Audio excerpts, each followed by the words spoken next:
Les doy las buenas tardes allá en New York a todos ustedes. Tengo el placer de estar con ustedes y agradezco primeramente que nada la invitación a nombre de la Asociación Civil Pro Oncavi AC, que significa Pro Oncología y Calidad de Vida. Compartiré mi pantalla.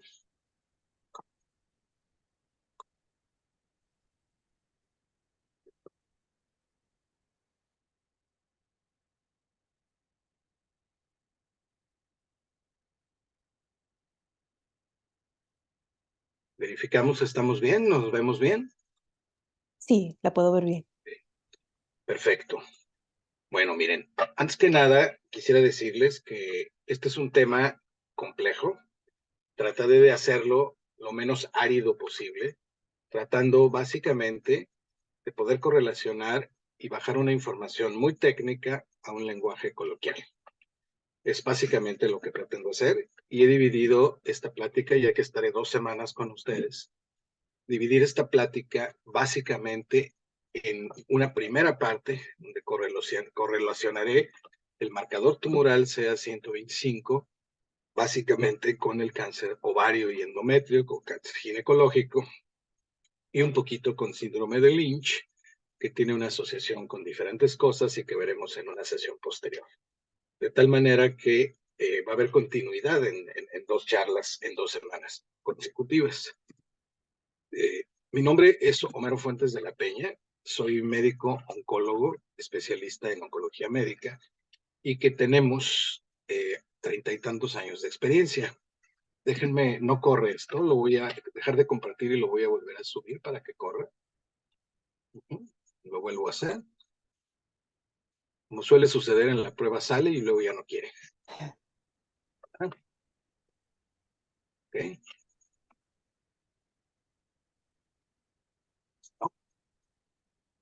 Y que lo voy a volver a hacer. Si quieres, yo lo paso, Mero. ¿Lo quieres pasar? Ok. Lo que pasa es que no corre.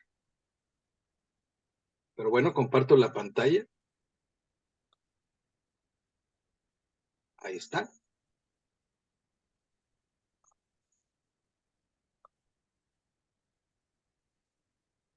Ok. Una síntesis curricular sencilla es simplemente, pues soy un médico que tengo un perfil esencialmente académico. Tengo más de 30 años dedicándome a ver a pacientes con cáncer y en la asociación trabajamos en reducción de riesgos y en prevención, básicamente de la práctica oncológica. Evidentemente, pues estoy asociado a todas las asociaciones médicas nacionales e internacionales de la especialidad y trabajamos en ello durante, repito, un poco más de 30 años.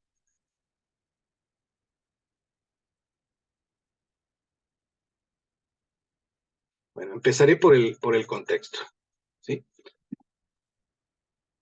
Parece que ya está corriendo, ¿eh? Si no, si me atoro, me ayudas, ¿sale? Ok. Miren, empiezo por hablarles un poquito de números para situarnos en el contexto e ir de lo general a lo particular. Cuando nosotros pensamos en cáncer, pocas veces está en nuestra mente pensar en una pandemia. Pero vean ustedes esto, yo no sé si ustedes tengan actualizadas un poquito las cifras de la cantidad de muertes que hubo en relación a la COVID en esta pandemia recién pasamos. Poco más o menos 5.6 millones de personas perdieron la vida por la COVID. Pero ven ustedes en esta tabulación que tengo aquí, cómo la cantidad de casos de cáncer que hay rebasan este número, y rebasan este número en un año. Simplemente, entre todos los cánceres para el año del 2020, en ambos sexos y en todas las edades, estamos hablando de cerca de 10 millones de personas que perdieron la vida por año, solamente por cáncer. Si esto no es una pandemia, pues entonces yo no sé lo que sea una pandemia.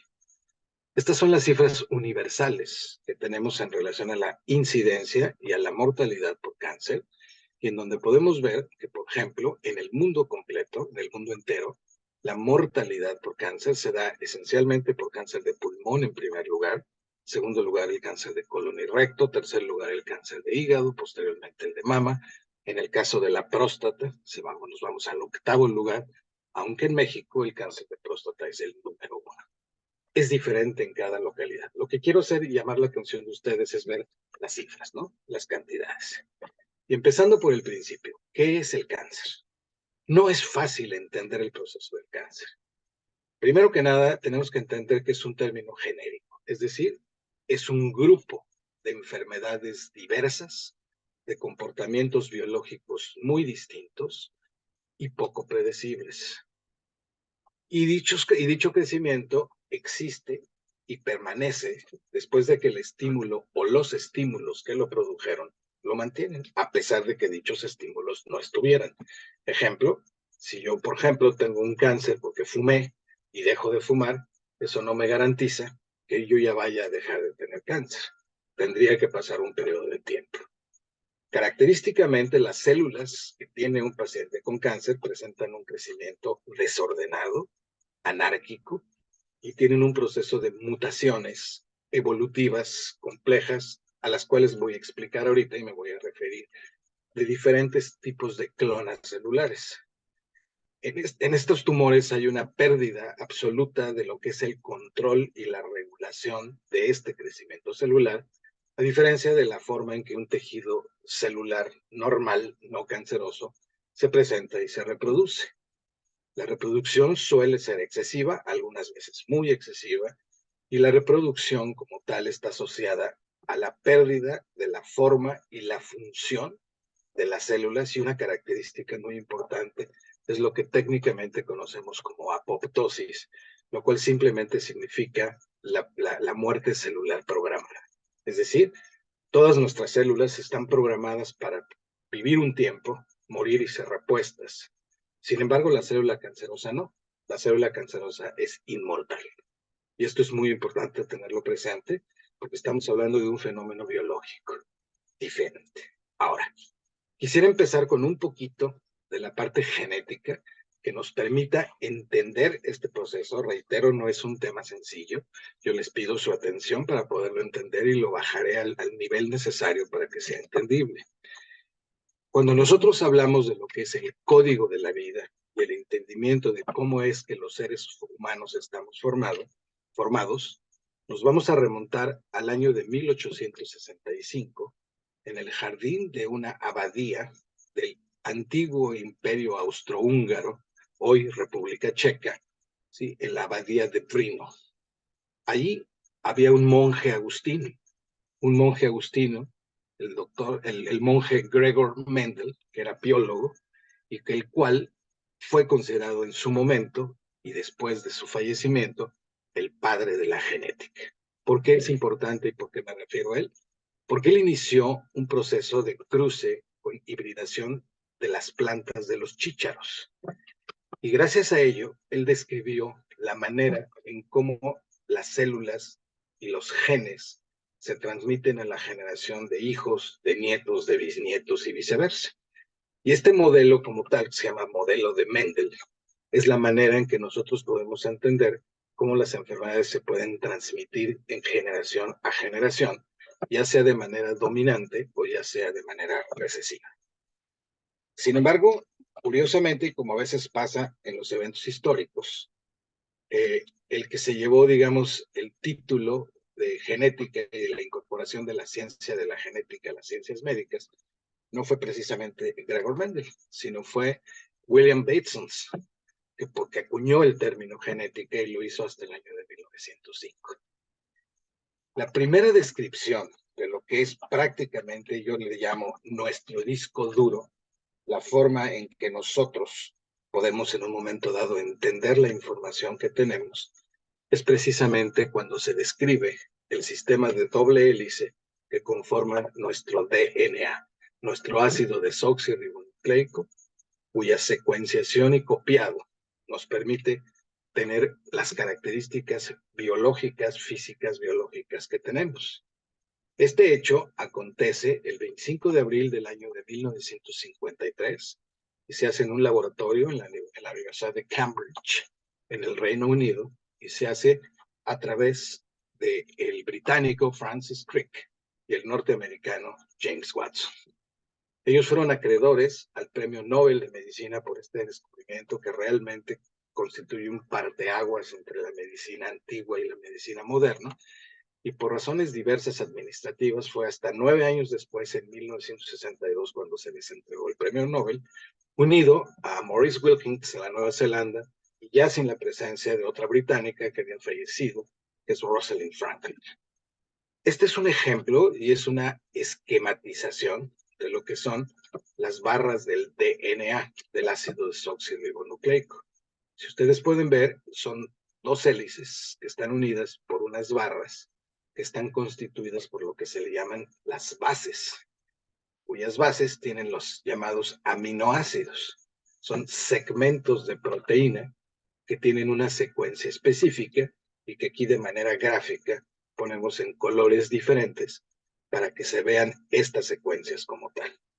Gracias a la producción, básicamente de la visualización con rayos X de alta energía, Maurice Wilkins y Rosalind Franklin lograron fotografiar esta molécula, esta difracción, y fue la forma en que pudieron Watson y Crick generar esta información que verdaderamente cambia el concepto biológico del mundo, porque esto es básicamente, repito, nuestro disco duro, ¿sí?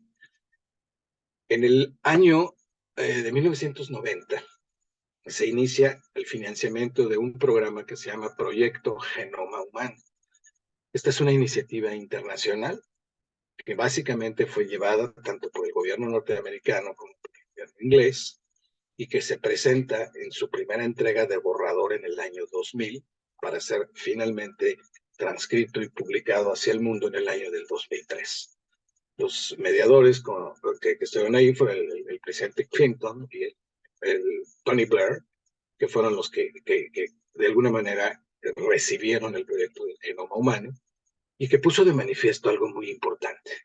Ya teníamos nuestro disco duro, ya teníamos nuestra secuencia, ya teníamos la forma en que lo teníamos que hacer, pero había algo que no embonaba, que faltaba algo, porque no podíamos entender cómo era que en un ser humano un determinado tipo de cáncer se comportara de una manera y en otro ser humano se comportara de otra. Entonces se dieron cuenta que había una gran influencia sobre lo que se llama el microbioma. ¿Qué es el microbioma? La cantidad de microbios que nosotros los seres humanos portamos, que antiguamente se conocía como la flora intestinal, por ejemplo, y que hoy sabemos que son trillones de microorganismos contenidos en diferentes espacios del cuerpo humano, pero cuyo papel en la generación de cáncer es muy, muy importante. Está en proceso todavía de saber exactamente, porque el proyecto Microbioma Humano no ha terminado. Sin embargo, ya sabemos algunas cosas muy interesantes.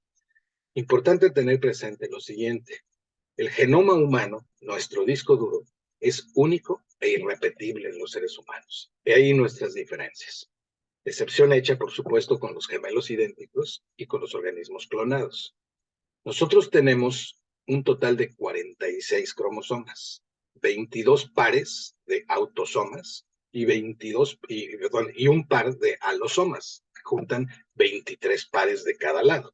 Por eso son 46 cromosomas. Los alosomas se conocían como cromosomas sexuales. Es el famoso XX en las mujeres y el XY en los hombres. Sin embargo, hoy sabemos que hay una secuenciación que están entre los 22.500 y los 25.000 genes. Imaginen ustedes entonces las posibilidades de combinación y las posibilidades de error que puede haber en un momento dado en la transmisión de estos genes a las células hijas o a las células nietas. El oncobioma como tal, o el microbioma, es aquel en donde estos microbios, algunos de ellos protegen, pero algunos de ellos no protegen, por el contrario, pueden ser promotores.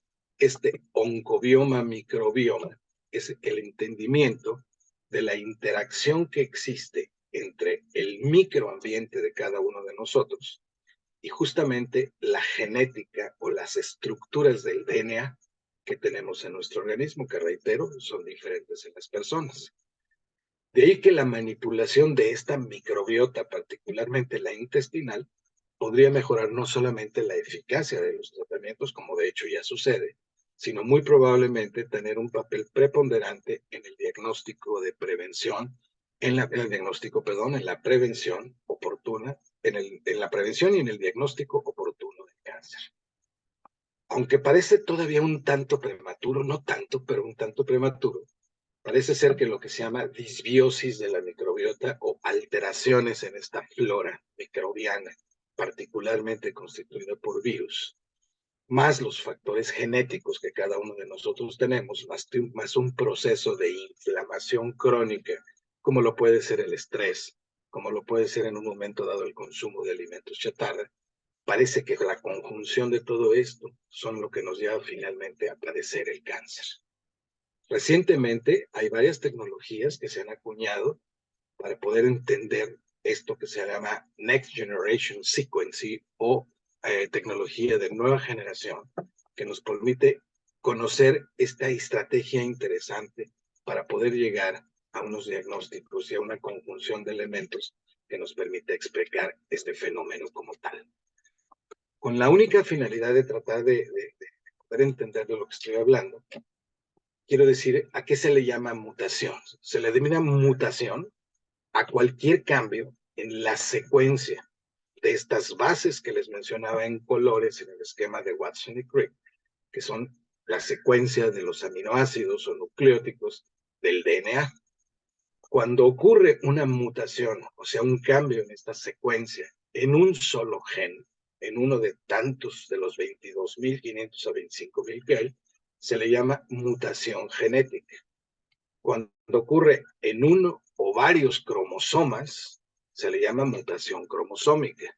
Y cuando hay una o varias mutaciones que son capaces de producir alteración en toda la secuencia de todo el genoma, se le denomina mutaciones genómicas. Y esto a la hora de distinguirlo es muy importante, porque es justamente lo que nos va a dar la característica de la generación de cáncer. Siempre lo he dicho, los seres humanos estamos generando células cancerosas todos los días de nuestra vida, todos los seres humanos, sin excepción. Y no lo tenemos todos, ¿por qué? A eso voy. Y además, todos estamos infestados de microorganismos.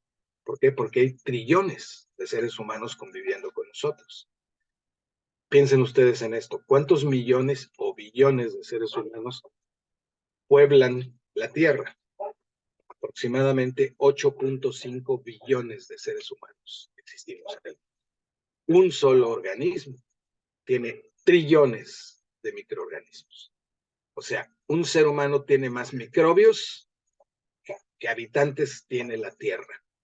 Imagínense de lo que estamos hablando. Estamos hablando de un mundo de cosas. Muy interesante y muy importante entender esta gran diferencia, a lo que le llamamos epigenética. El estudio de la epigenética es aquel que regula la expresión de estos genes que nosotros tenemos, pero sin la modificación de esta secuencia nucleotídica, es decir, sin las mutaciones a las que me referí anteriormente. Estas modificaciones son producidas básicamente por ese microbioma o oncobioma, por estos bichos, digamos, que alteran nuestro ambiente.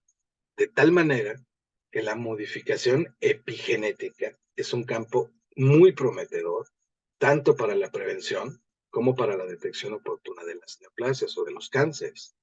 Más aún, cuando sabemos que las mutaciones epigenéticas son 100.000 veces más frecuentes que las mutaciones de nuestra propia secuencia de DNA. Cuando no sabíamos de qué se trataba esto y veíamos fragmentos de virus y fragmentos de bacterias y fragmentos de hongo, en su momento se le llamó basura genómica, porque no sabíamos qué era y decían, esto no sirve para nada, es basura. No, no es basura.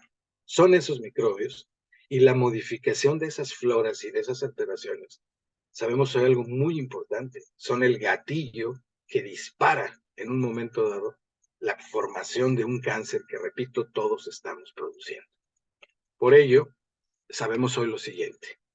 Nosotros, los seres humanos, con nuestros hábitos de vida, básicamente con nuestros estilos de vida, con lo que comemos, con lo que en un momento dado manejamos nuestro peso, si fumamos o no fumamos, si nos alcoholizamos o no nos alcoholizamos, nosotros estamos modificando esta microbiota y nosotros estamos provocando el cáncer en nuestro organismo que está siempre latente. De tal manera que hoy sabemos que esta epigenética y estas modificaciones puede evitar, y fíjense de lo que les hablo, evitar, ¿sí? Hacer que no aparezca nunca un cáncer en el 40 al 58% de los cánceres esporádicos, es decir, aquellos no relacionados a la genética propiamente dicha. Partiendo de esto, voy a entrar entonces en algunos detalles más. Gracias a este genoma, a esta sabiduría que hoy tenemos en relación a todos estos procesos y a todas estas secuencias, se genera el concepto de lo que se llama la medicina de precisión o la medicina personalizada. Es decir, se están haciendo medicamentos inteligentes que lo que están haciendo es ir a reparar alteraciones de mutaciones, ya sea propias o ya sea del microbioma, que nos están induciendo el cáncer. A eso se le llama medicina personalizada. Cada vez nos acercamos más a poder hacer una medicina individual, en donde en vez de tratar cáncer de colon o cáncer de ovario o cáncer de endometrio, vamos a tratar el cáncer de fulanita de tal en tales circunstancias en función de su muy personal constitución. Importante tener presente lo siguiente: una célula humana aproximadamente todos los días sufre daño y 500 bases, o sea, 500 de estos enlaces de proteína, sufren alteraciones, sufren roturas.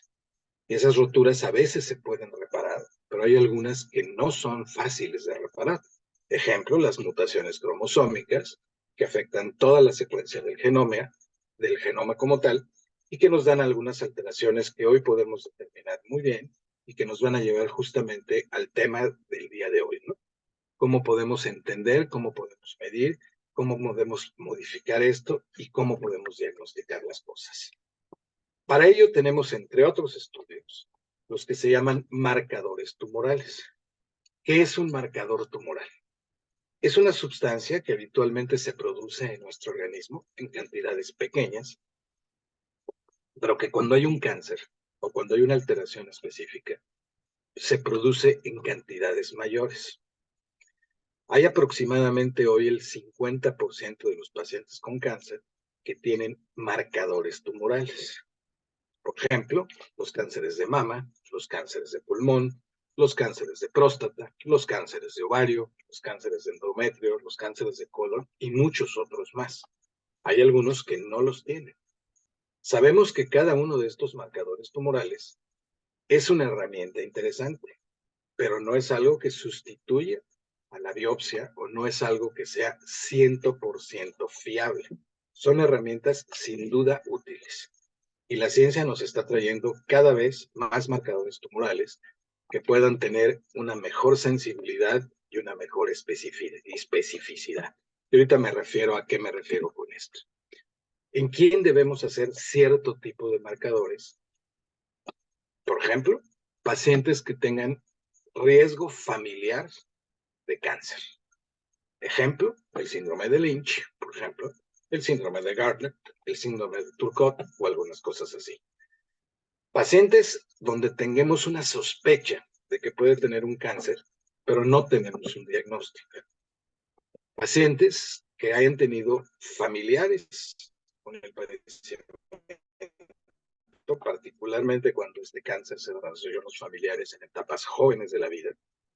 Lo podemos hacer como estudios de tamizaje o de cribado, es decir, en pacientes asintomáticos o en personas normales que simplemente por diagnóstico, por presunción, por sospecha, o porque tengo la que quiero hacerlo sencillamente para ver si no tengo algo, me puedo hacer un estudio de tamizaje de marcadores tumorales.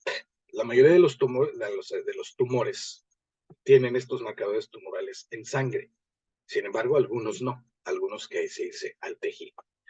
Y también es útil cuando nosotros tenemos diagnóstico de enfermedades tumorales infrecuentes, en donde no es sencillo diagnosticarlas de primera instancia. Déjenme hablarles un poquito del cáncer de ovario, de este CA125 y de estas herramientas que tenemos para ello. Primero tengo que decirles que en las mujeres con cáncer hay una entidad que, por cierto, es muy poco frecuente, que es lo que se llama el cáncer hereditario mama-ovario. Se han identificado dos sitios específicos de predisposición genética y se les conocen como los genes BRCA1 y BRCA2 o BRCA1, BRCA2. El primero de ellos, el BRCA1, está situado en el cromosoma número 17 en una locación específica. Recordemos que tenemos 46 cromosomas. Y el BRCA2 está situado en el cromosoma número 13.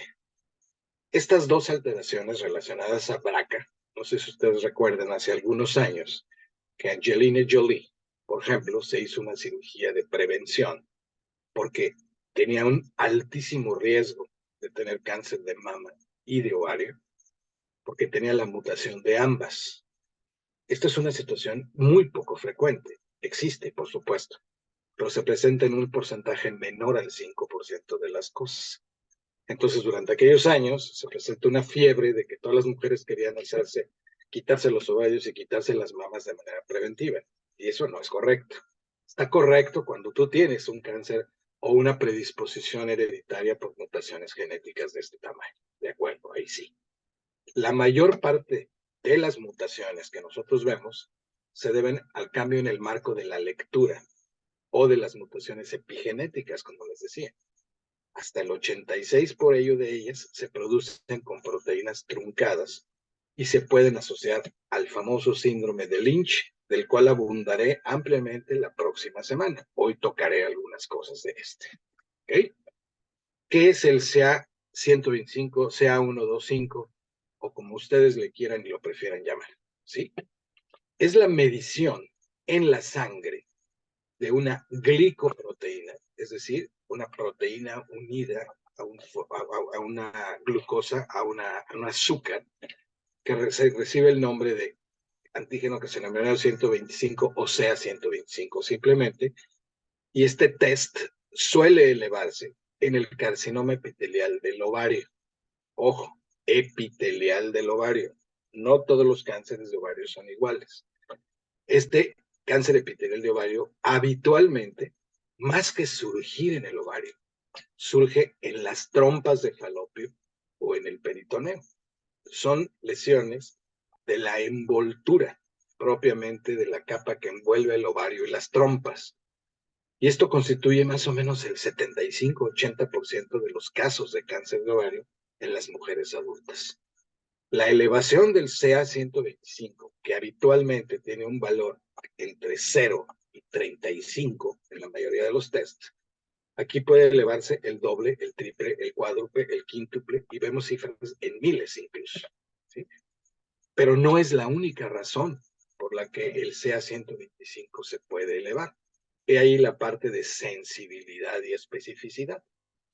Sensibilidad significa que el test se eleva de manera muy alta cuando tiene una alta sensibilidad, cuando yo tengo el padecimiento. Y además se eleva cuando hablamos de especificidad solamente por una causa. Y esa causa en este caso sería cáncer de ovario, y no es el caso. Esta es una prueba con una sensibilidad bastante alta, probablemente del 90%, probablemente el 90% de las mujeres con cáncer epitelial de ovario eleven el CA125, pero es poco específica. ¿Por qué? Porque se puede observar elevaciones del cáncer del CA125, también en el cáncer de endometrio, también en el cáncer de mama, incluso en localizaciones ajenas como puede ser el pulmón, o bien en enfermedades benignas, ya sea del hígado, como en algunos casos de hepatitis, o en enfermedades totalmente benignas, como puede ser la endometriosis, la propia inflamación pélvica premenstrual, las mujeres que se congestionan mucho antes de la regla, el embarazo y la propia menstruación pueden elevarnos el CA125. Es decir, es un estudio útil, es una herramienta sin duda utilizable en la clínica, pero no es altamente específica, por el contrario, es poco específica. ¿De acuerdo? Entonces, hay que encontrar el punto medio entre la estimación de ello. Se cuantifica en sangre, como decía, y se hace por un método de laboratorio específico que se llama ELISA. ¿Ok? La mayoría de los pacientes con cáncer de ovario en nuestro medio, y no nomás hablo de México, yo estoy en México, pero ustedes están en New York y en el mundo prácticamente, son diagnosticadas tarde. ¿Por qué? Porque el cáncer de ovario suele ser muy silencioso. No nos va a dar manifestaciones iniciales como sucede en muchos de los tipos de cáncer. Y cuando son diagnosticadas, el proceso ya se ha extendido habitualmente fuera de la pelvis. Salió de las trompas, de las coberturas de las serosas de los órganos. Se fue y se implantó en el peritoneo y dio algunas otras cosas, como por ejemplo la formación de líquido en el abdomen, que se conoce como ascitis o líquido de ascitis. Esto dificulta el diagnóstico temprano. ¿Por qué? Porque no es un estudio fácilmente que pueda uno tener. Y porque muy pocas gentes saben que CA-125 puede ser un estudio de screening, un estudio de tamizaje o de cribado que nos pueda servir para esto. No se usa, vamos a decir, regularmente. Debiera de usarse ante una situación así, especialmente cuando hay alteraciones genéticas en la familia. La aparición de dolor, de distensión abdominal, de este líquido de ascitis en la pelvis, en el abdomen, asociado a síntomas gastrointestinales inespecíficos o síntomas urinarios, son entonces la manera más habitual de diagnosticar un cáncer de ovario. Y la manera más habitual es cuando este cáncer se encuentra en lo que nosotros denominamos una etapa 3, habitualmente una etapa 3B, es decir, aquella paciente que ya no tiene la opción de inicio de poder ser operada con fines curativos. Es una persona que tendrá que entrar a un programa de quimioterapia y ahora recientemente con estos cambios de medicina personalizada que les decía, pues con algunas situaciones que pueden mejorar su pronóstico, pero que sin duda no tienen la misma incidencia y no tienen el mismo impacto que pueda tener en un momento dado el diagnóstico temprano. Marcadores tumorales hay muchos. Les decía, alrededor del 50% de los cánceres lo tienen. Esta correlación varía desde algunos que tienen una sensibilidad alta, como el CA-125, pero con una especificidad baja, hasta algunos otros que han tenido cada vez mayor especificidad. Y más allá de los marcadores tumorales en sangre, que aquí les ejemplifico los más comunes: antígeno carcinoembrionario, antígeno prostático específico, alfa-fetoproteína, beta-gonadotropina coriónica humana, deshidrogenasa láctica, CA15.3 y 27.9, por ejemplo, para cáncer de mama, CA19.9, por ejemplo, para cáncer de páncreas con frecuencia, nuestro CA125 que ya tratamos hoy, o un CA72.4 para cáncer de estómago, que son algunos de los marcadores que solemos utilizar en la clínica. Más allá de estos estudios de test en sangre, existen otros que se conocen como marcadores moleculares.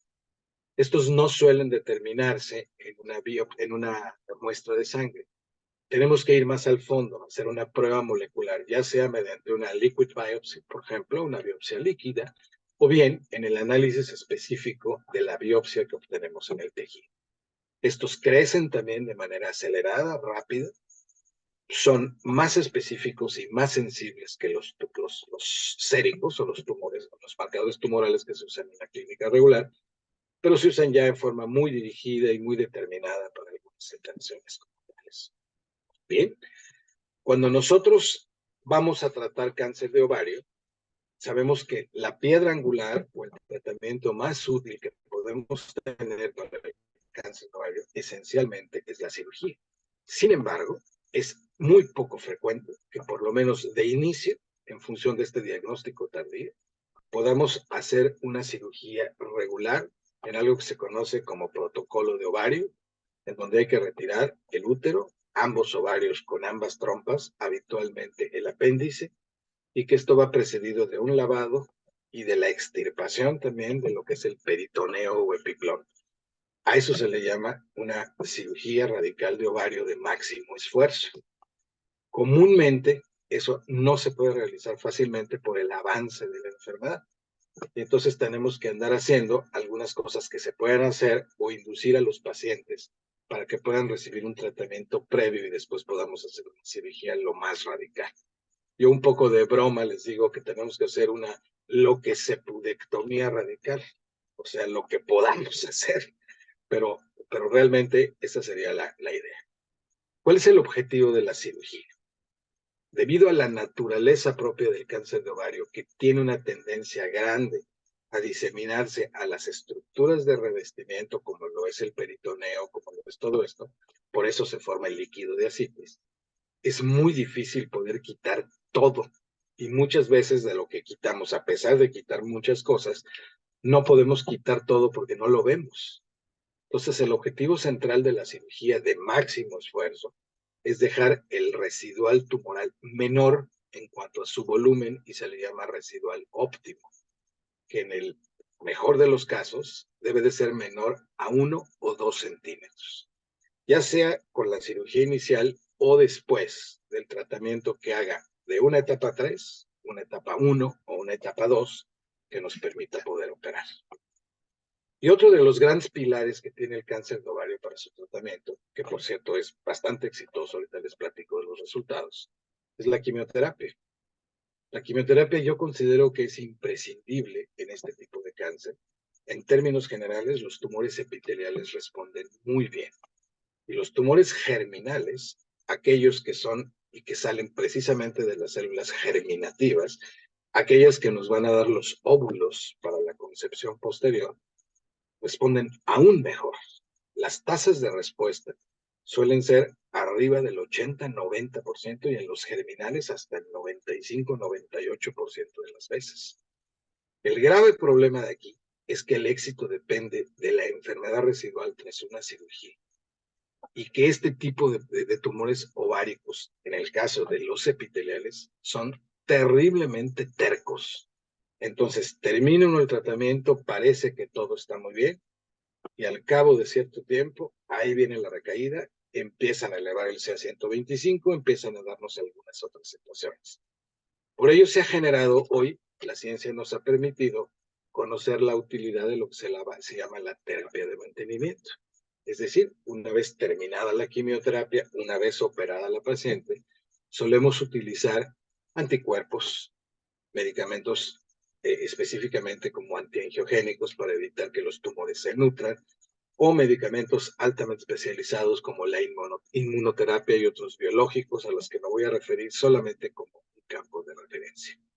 Lo cierto es que el campo de tratamiento del cáncer de ovario es un panorama muy promisorio en cuanto al tratamiento que podemos tener en la actualidad. Pero sin duda, y pasa lo mismo con prácticamente todos los tumores, ningún tratamiento es tan efectivo como lo que puede hacerlo un diagnóstico temprano.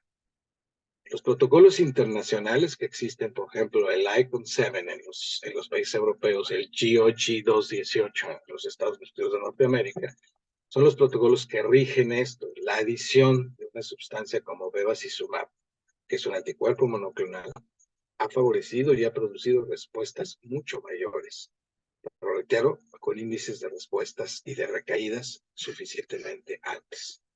Solamente como parte de la información, en este 2023, en el Congreso de la American Cancer Society, que se celebra en Chicago de manera anual, se presentaron algunos estudios muy interesantes para cáncer de ovario. Este es uno de ellos, en donde tenemos, digamos, las combinaciones típicas de quimioterapia para utilizar más el antiangiogénico típico, en donde comparan esto con probar y añadir un medicamento de inmunoterapia bajo ciertas circunstancias en 3 brazos de comparación, en donde concluyen básicamente lo siguiente: las posibilidades de respuesta y de menor recaída que tienen los pacientes se presentan con una diferencia estadística altamente significativa a favor de la adición de los nuevos productos como tal, sin entrar en grandes detalles. Otro estudio que se presenta también en este mismo evento del 2023, aquí lo tienen, ASCO 2023, es un estudio ganado como Mirasol. Es un estudio en donde básicamente se compara la parte de tratamiento genético, inmunológico, biológico de alta precisión versus el tratamiento de quimioterapia convencional utilizado en forma habitual por el investigador. La respuesta, aquí la tienen. Son estudios que tienen una muy elevada tasa de comparación y que son altamente significativos. Es decir, este es el camino. Si viramos tantito y nos vamos al endometrio, tengamos presente esto, porque están muy relacionados el uno con el otro.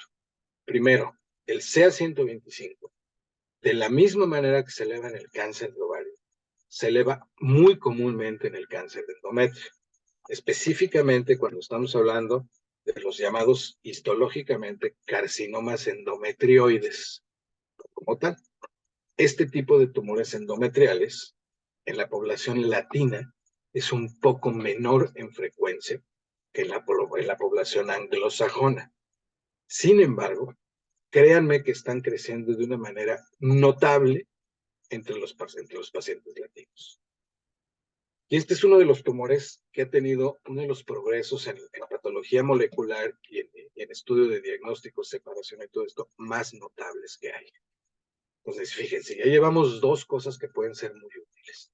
La determinación de un CA125 en un screening, en un cribado, en un tamizaje, que nos puede en un momento dado dar la sospecha o enfocarnos de manera inicial en lo que podríamos estar pensando en un cáncer de endometrio.